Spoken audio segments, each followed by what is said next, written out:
So my original goal was to take the skins off these door tops so I could get to the studs to get them out. Two things I learned in the process. First of all, you probably don't have to take all the skin off. As you see, this one overlaps this one. That one overlaps that one. Same on this side. And at the top, they're overlapped by the top piece.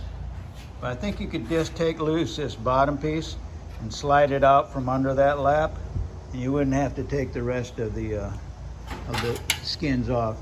The other thing is that there's really no way to get to these studs. They're inside this channel.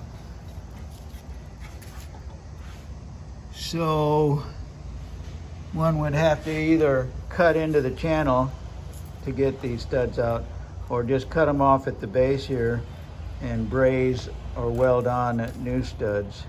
It remains to be seen how we decide to do that one.